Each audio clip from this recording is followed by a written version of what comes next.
마태복음 16장입니다. 13절에서 20절입니다.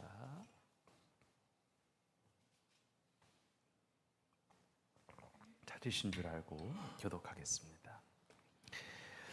예수께서 빌립보 가이사랴 지방에 이르러 제자들에게 물어 이르시되 사람들이 인자를 누구라 하느냐.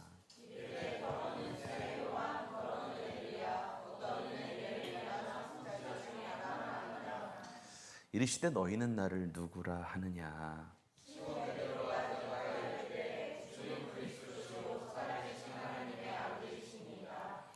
예수께서 대답하여 이르시되 바요나 시몬아 내가 복이 있도다. 이를 내게 알게 하니는 혈육이 아니요 하늘에 계신 내 아버지시니라.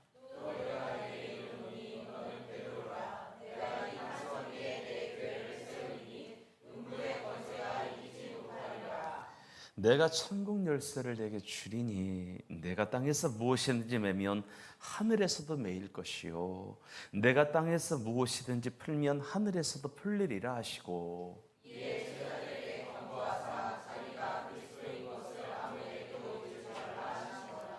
아멘. 오늘은 이런 제목으로 한번 나눠봅시다. 읽어볼까요? 시작. 천국에 이르는 유일한 길을 예수라고 하는 제목으로 말씀을 잠깐 나누겠습니다. 하루는 예수님께서 사역하시는 중에 빌립보 가이사랴 빌립보 지방에 가게 됐어요. 그리고 그 지방 여기저기를 막 둘러보시는 중에 갑자기 제자들에게 질문 하나를 하셨습니다. 사랑하는 제자들아, 사람들이 오고 가는 행인들이 도대체 나를 일컬어 뭐라고 이야기를 하는 것 같냐라고 어떤 질문을 제자들에게 하신 거예요. 나에 대해서 이런저런 이야기를 막 하고 다니는 것 같은데 도대체 나를 뭐라고 이야기를 해? 라고 제자들에게 물으신 거죠. 그러면서 갑자기 예수님의 이런 질문을 받은 제자들은 서로 막 웅성대기 시작하더니 한 제자가 이런 말을 하는 거예요. 14절을 보니까 읽어볼까요? 시작. 이르되 더러는 세례 요한, 더러는 엘리야, 어떤 이는 예레미야나 선지자 중에 하나라 하나이다. 예수님, 사람들의 이야기를 들어보니까 예수님을 일컬어 세례 요한이라고 하는 사람들도 있고요, 예레미야라고 하는 사람들도 있고요, 엘리야라고도 하는 사람들이 있다라고 하는 것을 저희 듣고 있는 것 같습니다. 그런데 이 답을 들으신 예수님께서는 조금 심기가 불편하셨어요. 사람들이 나를 이렇게 부른다라고 하는 것을 알게 됐을 때에 마음이 편하진 않은 거죠. 기분이 상한 것까지는 아니지만 심기가 불편한 것은 사실이었고 만족스럽지 못한 것도 사실이었어요. 물론 사람들이 예수님을 일컬어 세례 요한이라고 부르고 엘리야라고 부르고 예레미야라고 부르는 것이 나름 이들의 일리 있는 대답이었어요. 왜냐하면 예수님은 세례 요한처럼 세례를 주셨기 때문에 그런 모습을 보고 예수님이 세례 요한이 아닌가. 예수님이 구약의 선지에 나오는 능력의 선지자 엘리야처럼 능력과 기적을 행하시는 모습을 보니까 예수님이 엘리야인 것 같다. 그리고 구약의 선지자 중에 하나가 예레미야는 하나님 앞에 눈물로 기도했던 사람이거든요. 눈물과 통곡으로 나라와 민족을 위해서 애쓰며 기도했던 사람인데 예수님도 예레미야 이상으로 눈물의 기도를 참 많이 드렸었던 거였거든요. 그래서 사람들이 예수님을 일컬어 엘리야라고 하는 거, 예레미야라고 하는 거, 세례 요한이라고 하는 것이 그렇게 틀린 대답은 아니었다라고 하는 거예요.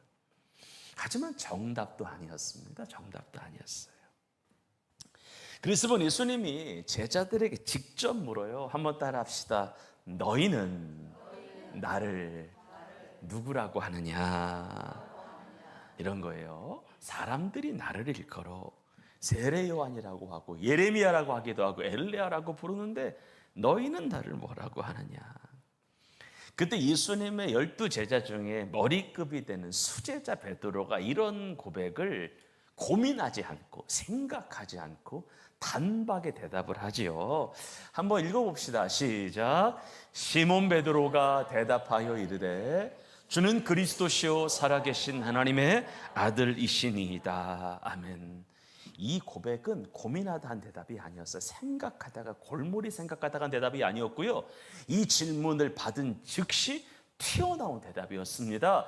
주는 그리스도십니다. 주는 살아계신 하나님의 아들이십니다.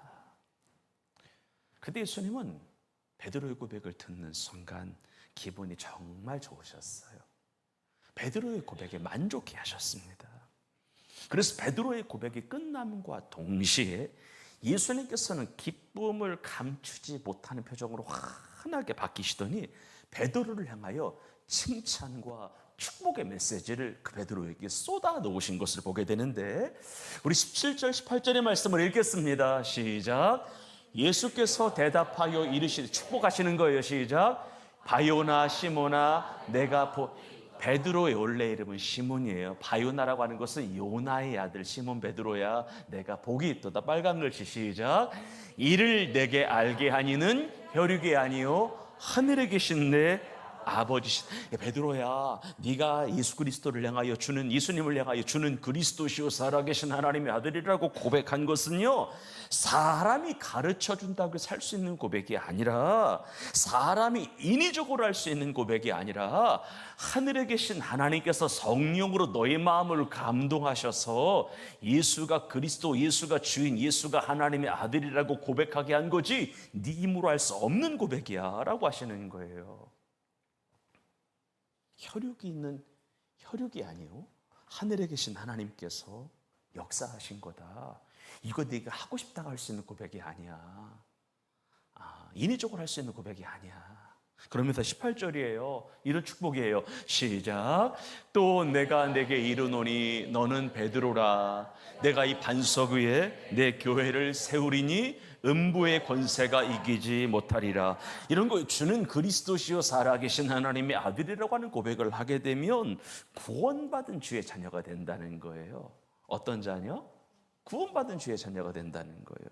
그리고 구원받은 주님의 자녀가 되어 주님의 교회가 되는데, 주님의 몸이 되는데, 여러분, 우리가 예수님을 일컬어 주님이라고, 예수님을 일컬어 그리스도 살아계신 하나님의 아들이라고 마음으로 믿어 입술로 시인하게 되면 동시에 구원을 받게 되고, 동시에 주님의 교회, 주님의 몸이 되는데, 주님의 몸 안으로 들어가게 되는데, 나와 주님은 한 몸이 되는데, 한 번 주님 안으로 들어가게 된 영혼은, 한번 따라 합시다. 지옥의 권세가 넘볼 수 없어.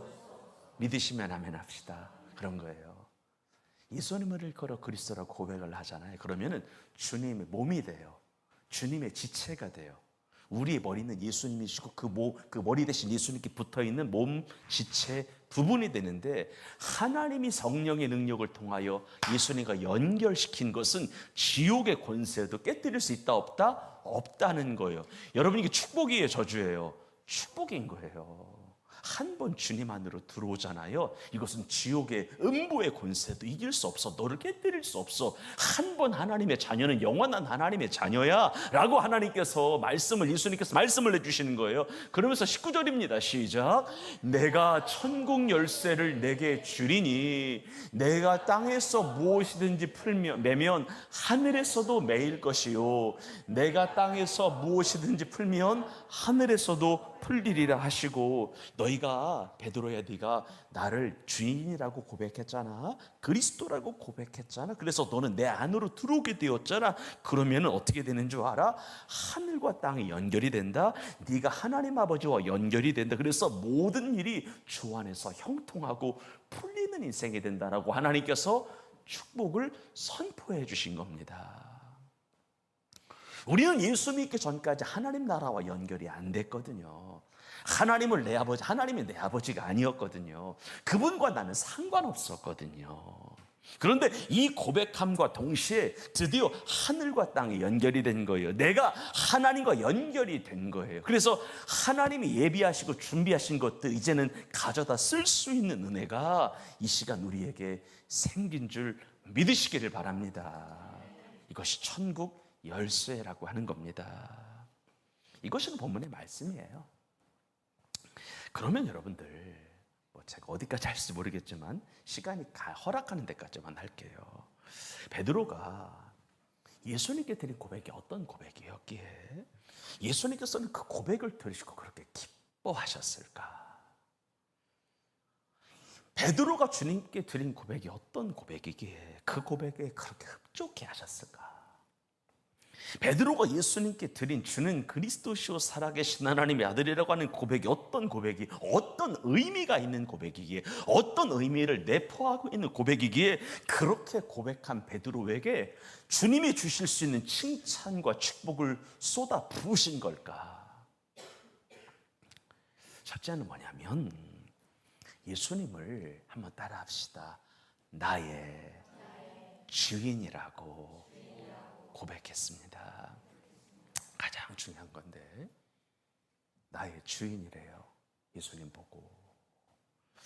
쉽게 말해서 베드로는 예수님을 나의 주인이라고 고백하면서 자신의 인생의 주인으로 모신 거예요. 이 고백은 베드로는 예수님을 나의 주인이라고 고백함과 동시에 예수님을 인생과 삶과 가정과 직장과 일터와 생업의 주인으로 정확하게 모신 거예요.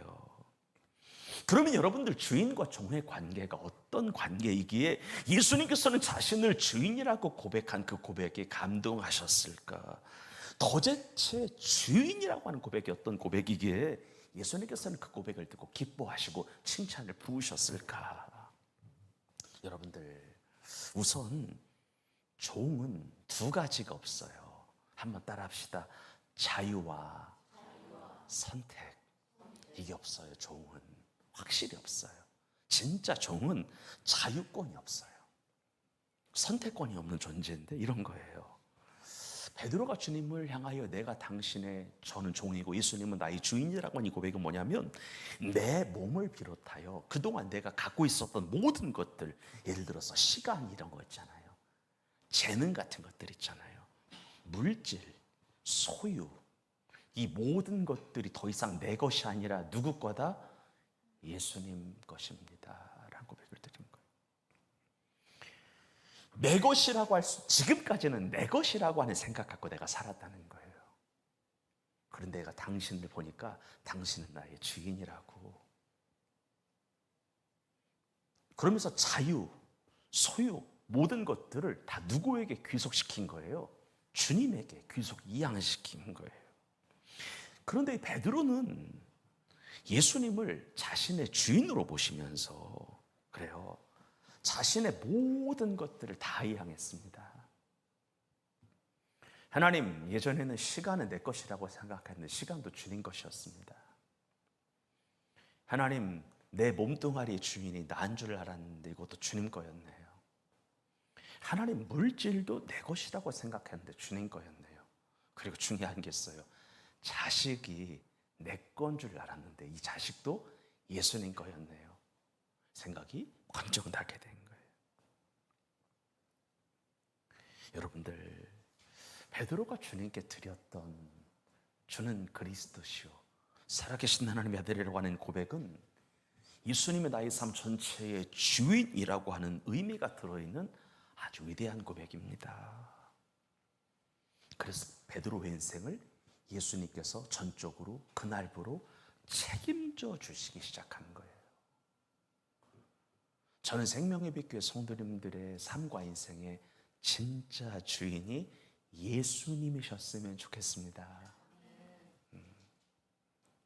이 고백은 진짜 주님이 좋아하시는 것 같아요. 예수님은 내 주인이십니다. 예수님은 나의 주인이라고 하는 또 다른 고백은 예수님은 나의 왕이십니다. 나는 하나님의 예수님이 내 인생을 다스리실 때 가장 안정감이 있습니다. 가장 안전합니다. 가장 행복합니다. 가장 부유합니다. 내 삶의 주인으로 영원히 계시옵소서라고 고백하는 성도가 되기를 주의 이름으로 축원합니다. 그러면 오늘 본문에 나오진 않는 내용인데 베드로와 같이 자신을 종이라고 생각하고 예수님을 나의 주인이라고 고백한 자에게서 나타나는 삶의 자세는 무엇일까요? 실은 여러분들 이러한 삶의 자세가 없으면, 이러한 마음가짐이 없으면은요, 예수님을 진짜 내 인생의 주인으로 모셨다고 볼 수 없고 입술만 고백한 건데요. 진짜 예수님을 주인으로 모신 자에게서 나타나는 마음가짐은 무엇이 있을까요? 이 본문을 가만히 보게 되면 세 가지가 나오는 것 같아요. 진짜 예수님 나의 삶의 주인으로 오잖아요. 그래서 세 가지가 따라오게 되는 거예요. 하나는 뭐냐면 자기 부인이라고 하는 것이 시작이 돼요. 자기 부인, 나를 부인하는 거예요. 왜냐하면 자유권과 소유권이 내게 있는 것이 아니라 누구에게 있는 거니까, 예수님에게 있는 거니까 뭐가 없는 거예요? 내가 없는 거예요. 자기 부인이라고 하는 것이 시작이 돼요. 그리고 자기 부인이라고 하는 것이 시작된과 동시에 사명을 자각하게 돼요. 왜냐면 이런 거예요. 이전까지는 누구를 위해 살았는데, 나를 위하여 살았는데, 이제부터 누구를 위해 사는 거예요? 주님을 위하여 사는 거예요. 이것을 뭐라고 하는 거예요? 사명이라고 하는 거예요. 하나님이 나를 불러주셨다라고 하는 것은 나를 구원해 주셨다라고 하는 거잖아요. 이 부르셨다, 구원해 주셨다는 이유가 있는 거예요. 이제부터 나를 위해 살지 말고 누구를 위해 살아라? 주를 위하여 살아라. 지금까지 너를 위해 살았지. 아니야. 이제부터는 내가 너를 피값 주고 샀잖아. 내 아들의 피를 십자가에 흘려서 너를 구속했잖아. 너를 속량했잖아. 내 자녀 삼았잖아. 그리고 내가 너를 진짜 피값 주고 샀잖아. 너 이 은혜와 사랑 기억하지? 그럼 남은 여생 누구를 위해 살아야 되냐? 나를 위해 살라는 거예요. 사명을 자각해요. 그리고 사명이 행동으로 가야 되는 거예요. 한번 크게 따라합니다. 자기 부인, 사명 자각, 사명 행동. 마태복음 16장 24절이에요. 시작. 이에 예수께서 제자들에게 이르시되 누구든지 나를 따라오려거든 자기를 뭐하고, 그 다음이요, 자기 십자가를 지고 나를 따를 것이니라. 구원받음과 동시에, 부르심과 동시에 주님이 여러분들에게 나를 위하여 살 수 있는 거리들을, 은사들을, 방향들을, 길들을 십자가라고 하는 것을 통하여 주셨다는 거예요. 그러니까 이런 거 결국은 여러분들, 내 생각을 버리지 않고요, 내 주장을 버리지 않고요, 나를 버리지 않고 나를 완전히 죽이지 않으면 결코 예수님을 내 삶의 주인으로 모셨다라고 볼 수 없다는 거죠. 옆 사람을 축복합시다. 나를 죽여야 내가 삽니다. 시작. 참, 여러분들, 나를 죽여야 내가 살아요. 이게 참 어려운 말이고 참 무서운 말이고 위대한 말인데, 내 생각 버리지 않고 내 뜻 버리지 않고 내 고집 꺾지 아니하고 내 아집 꺾지 않고 나를 완전히 죽이지 않으면 예수님이 내 인생의 주인이라고 말하기가 조금 그렇습니다. 여러분, 이 시대를 살아가는 성도들의 신앙과 삶이 다르지요. 신앙 고백과 삶이 많이 다릅니다.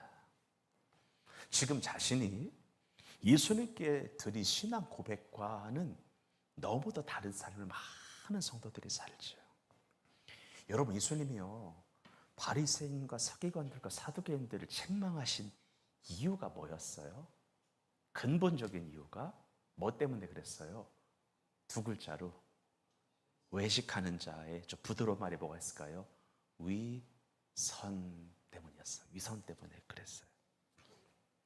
아니, 진짜 네가 예수님을 내 삶의 주인이라고 고백했어? 그럼 그것에 따른 행동이 해를 거듭할수록 조금씩은 나타나야 되잖아. 어차피 주님 우리가 육신의 몸뚱아리를 갖고 있어서 늘 나를 죽이지 않으면 나를 드러내고 나타내고 내 고집과 방법대로 살아가는 거를 주님도 모르진 않아요. 그런데 월을 거듭할, 해를 거듭할수록 적어도 나를 부인하는 모습 좀 따라와야 되잖아요. 나를 죽이려고 하는 모습을 따라와야 되잖아요. 무슨 말이냐면, 예수를 그토록 오래 믿어서 자신을 부인하는 사람들이 별로 없다는 거지, 생각이상으로. 자신의 성격을 죽이는 사람이 없다는 거지. 내 고집과 아집을 꺾는 사람이 없다는 거예요. 이미 우리는 예수님 안에서 죽은 사람이며 죽은 자는 말이 없는데, 그래서 성도는 오직 내 안에 계신 그리스도 예수를 믿는 믿음 안에서 산다라고 했던 것이 갈라디아의 고백인데, 내 생각을 버리는 사람이 없다. 내 뜻을 버리는 사람이 없다. 주님을 따라가려고 노력하는 자가 없다라고 하는 거예요. 여러분, 진짜 예수님 믿는 자는요, 나 옛사람은 죽고 오직 내 안에는 예수님만 계셔야 하는데 수많은 성도들이 여전히 나를 드러내며 삽니다. 내 뜻대로 삽니다. 그런 거죠. 우스갯소리를 말하면 이런 거예요. 마태복음, 마가복음이 아닌 거예요. 내가 복음인 거예요. 네가 복음인 거고. 진짜 이런 일이 생겨요. 조금만 틀리면 싸워요. 안 맞으면 뛰쳐나가요. 여러분들, 화를 덜 내는 것이 하나님의 뜻입니다. 절제하는 것이 하나님의 뜻입니다. 내 생각을 조금씩이라도 버리려고 노력하시기를 주의 이름으로 축원합니다.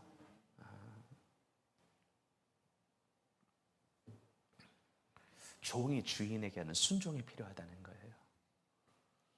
종이라면, 종이 되었다면 예수님 말에 귀 기울이려고 하는 노력이 있어야 된다는 거예요. 우리가 여러분 성경 통독을 왜 합니까? 나를 버리려고 하는 거예요. 주님 생각 붙들어 보려고 하는 거예요. 우리가 기도 왜 해요? 내 뜻을 관철시키려고 하는 게 아니에요. 하나님의 뜻은 알고 있는데 그 뜻에 순종을 믿은 거에 용기가 아직 없어서, 하나님, 내가 이거 정말 순종하고 싶은데 내게 능력 달라고 하는 것이 기도의 목적인 거예요. 그럼 이상하게 나머지 것들이 되는 거가 있어요. 여러분, 예수님을 오래 믿으면 오래 믿을수록 신앙 고백과 삶이 일치되어야 할 줄 믿습니다. 내 삶의 주인이 예수님이심이 나타나야 할 줄 믿습니다. 나는 사라져야 하겠습니다. 예수님이 드러나야 하겠습니다.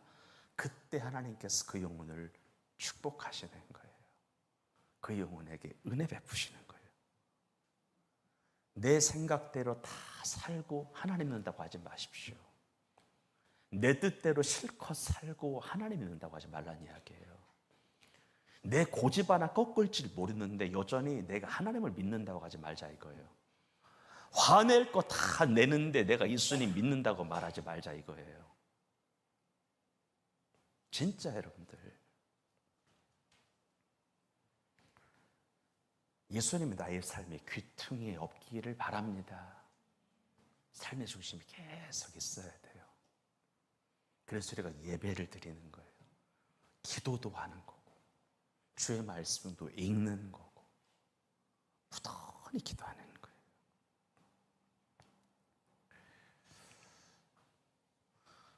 두 번째인데요, 베드로는 예수님을 살아계신 하나님의 아들로 고백했기 때문에 그렇습니다. 살아계신 하나님의 아들, 이런 거예요. 베드로는 예수님을 인간이기 전에 참 신이다라고 고백한 거예요. 참 하나님으로 고백하는 거예요. 좀 더 보게 되면 베드로는 예수님을 어떻게 고백하냐면 성령으로 잉태돼요. 처녀 마리아를 육신을 빌어 이 땅 육신의 몸을 입고 태어나신 참 하나님이신과 동시에 참 인간으로 고백을 드리는 거예요. 이런 거예요. 당신의 본성은 사람이 아니라 누구이시다? 하나님이시다. 당신의 고향은 이 땅이 아니라 어디다? 하나님 나라다라고 하는 거예요. 다시 말해 베드로는 예수님을 살아계신 하나님이라고 고백함으로써 죄악의 본성을 갖고 태어난 나와는 근본적으로 다르다라고 하는 고백을 예수님께 드린 거예요. 예수님은 인간이 아닌 하나님이라고 하는 고백을 드린 거예요. 예수님은 영원부터 영원까지 스스로 자존하시는 하나님이다라고 하는 고백을 예수님께 드린 거예요. 그러니까 예수님께서는 자신이 누군가를 정확하게 알고 있는 베드로의 고백을 기쁘게 여긴 거예요. 모든 사람들이 예수님을 그 시대 사람이라고 했거든, 인자라고만 했거든요. 근데 베드로만 하나님이라는 거예요. 모든 사람들이 예수님을 우리와 보통 똑같은 인간으로 고백하고 있는데 인간 중에 좋은 사람, 착한 사람, 선한 사람 정도로만 생각하고 있는데 베드로만 예수님을 하나님이십니다. 당신 위에서 내려오신 분입니다. 당신의 고향은 이 땅이 아니라 하나님이십니다 라고 하는 거예요. 여러분, 예수님이 당신을 향하여 우리가 드리는 고백 가운데 최고로 좋아하는 고백이 뭘까 한번 생각해 본 적이 있었는데 이런 고백 좋아하시는 것 같아요. 한번 따라 합시다. 나의 하나님이십니다. 나의 하나님이십니다. 나의 하나님이다. 왜냐하면 하나님이라고 하는 고백은 당신의 시작 이 땅이 아니라 하나님 나라라고 하는 의미가 들어있기 때문에 그래요. 당신의 본질은 흙이 아니라 영이라고 하는 고백이기 때문에 그래요. 나의 또 하나님이라고 하는 고백 안에는 당신은 흠과 티가 없는 분입니다 라고 하는 고백이 들어있기 때문에 그렇습니다. 그래서 도마의 고백에 기뻐하신 거예요. 한번 따라 합시다. 예수님은 나의 주시며 나의 하나님이십니다. 아멘이십니까? 인간이기 전에 하나님이다. 당신은 하나님이다. 하나님의 아들이다. 여러분, 하나님의 아들이 하나님이십니다. 잘 생각해요. 하나님의 아들이 하나님이신 거예요. 그분의 본체가 하나님이신 거예요. 여러분, 이 시대에 100%의 사람들이 예수님을 인자라고만 고백했거든. 예수님을 사람이라고 고백했거든. 성인이라고 고백했거든. 예수님은 아니라는 거예요. 당신의 근본은 하나님이십니다. 당신의 상고는 하나님 나라에 있습니다. 이런 고백을 드렸다는 거예요. 마지막인데요. 예수님을 이렇게 고백했기 때문에 그렇습니다. 따라합시다. 나의 그리스도이십니다. 그리스도이십니다. 메시아이십니다. 구원자이십니다. 우리의 삶에는 많이 저주들이 임해 있었어요. 이 모든 것은 인류의 조상 아담 타락 때문에 그랬죠. 아담이 마귀 유혹에 넘어가서 하나님이 금하신 선악과를 먹음으로 저질렀기 때문인데요. 아담과 아담의 죄로 인한 저주와 타락이 오늘까지 유전이 된 거죠. 그래서 아담 타락 이후에 태어난 모든 백성들은 다 죄 가운데 살다가 죄 가운데 죽는 거예요. 그러므로 인간은 누구나 할 것 없이 태어나면서부터 타고난 죄의 기질과 성품을 갖고 태어납니다. 인간은 선악설이 맞습니다. 아이들까지 죄인이 맞아요. 하나님 앞에 죄인이 아닌 사람이 없다는 거예요. 의인은 없어 한 명도 없는 거예요. 그래서 아담 타락 이후 지금까지 우리의 힘과 능력으로 하나님을 볼 수 없고 하나님을 만날 수 없고 하나님과 교제할 수 없는 거예요. 죄인이니까. 그러면서 인간의 타락이 점점 심해졌어요. 사랑이 없어져요. 악해져요.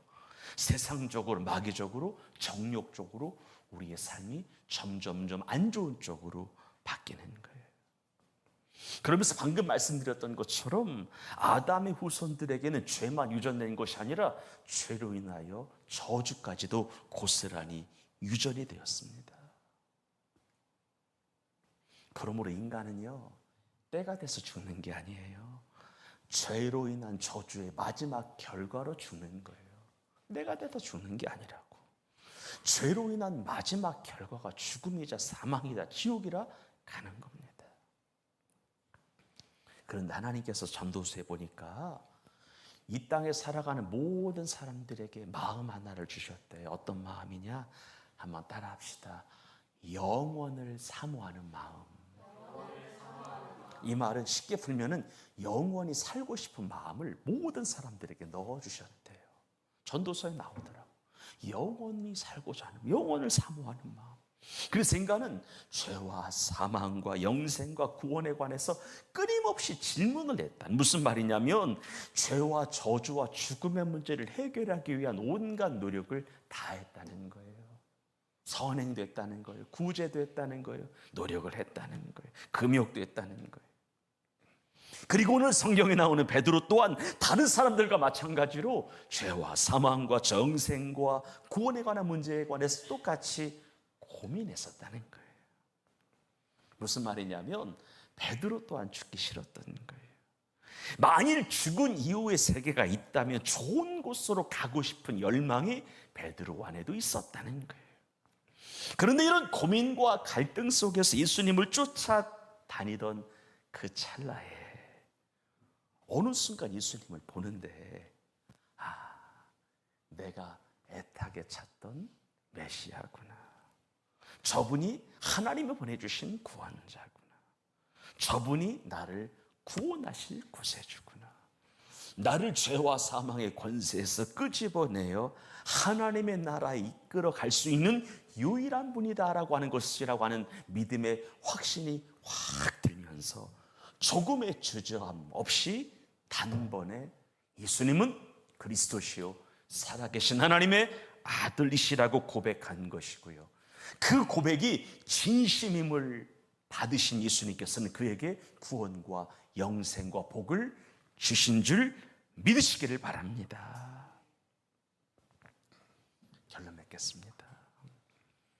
예수님은 당신의 근본이 하나님의 본체이자 하나님과 동등된 분인데 우리를 위하여, 우리를 속하시기 위하여 철저하게 낮추시어 종의 형체를 가지셨습니다. 사람이 되셨어요.